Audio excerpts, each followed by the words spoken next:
It's like impossible to not like this story. If you claim to love comics and A, have never read this story, or B, say you don't like it, you're wrong.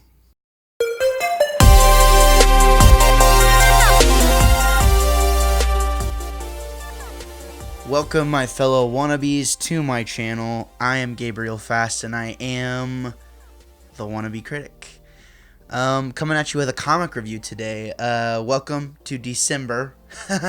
Wanted to do at least one DC themed video per week in the month of December. I thought it might be a nice little challenge and a nice little incentive, so I'm super duper excited. If this is your first time here, I encourage you to consider subscribing if you're into this sort of thing. If you like comics and video games and movies and music and all the opinions and all the hot takes and everything, this is for you. So coming at you with the super controversial story and comic review of Batman the Killing Joke. The Killing Joke is not really a Batman story as much as it is a Joker story. Batman is in it, of course, but this is Joker's story. This is what most people kind of cling to and cling on to giving Joker a backstory, like a solid backstory. Even though later in the comic he kind of disregards it and says that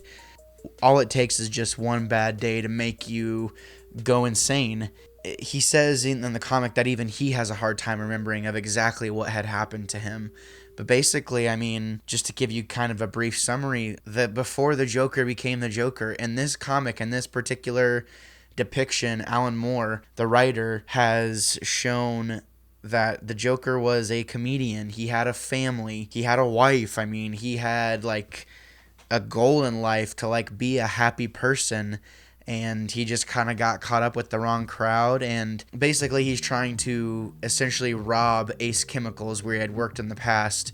And on the same day that he's about to rob Ace Chemicals, basically the cops come and find him and say, hey, we are sad to inform you that your wife died and your unborn baby died with her, basically. Super sad. So he tells the bad guys, he's like, well, I don't want to do this now. Like, I don't want to go through and doing these bad things, because the money was supposed to help pay for his future and his life with his wife and his kid. So now that his wife and his kid is dead, he's like, why am I even doing this? But now he has pressure from the bad guys to do this thing that he said he was going to do. So long story short, he goes to Ace Chemicals and things go horribly wrong. Batman shows up. He shows up to Ace Chemicals as the Red Hood, which in comic book history is the first time we really learn about the Joker. We don't know who the Joker is at first. We just see him as the Red Hood. There you have it. You have an origin story for the Red Hood as well as the Joker within this comic. This comic is super duper sad. I mean, just the writing and the way that he talks and like the way he reasons and the way he acts once he comes out of the chemical bath that he's taken, and he's taken a turn for the worst in all kinds of ways, and he's just gone insane. This comic does a really, really good job of helping you feel for the Joker. I really hate whenever people take the Joker as a character and just kind of make him this like mindless nobody without a plan. They're just like, oh yeah, he's crazy and he kills people. Yeah, he's crazy and he kills people. Why does he do that? This story does a really, really good job of giving you a somewhat concrete explanation as to why he might do that and why he might have gone that route. Of course, in comic book lore, you know, and the mythos of comic books and things like that, you have to kind of pick the story that you most enjoy, or you have to kind of pick the origin story you most enjoy that you want to go with.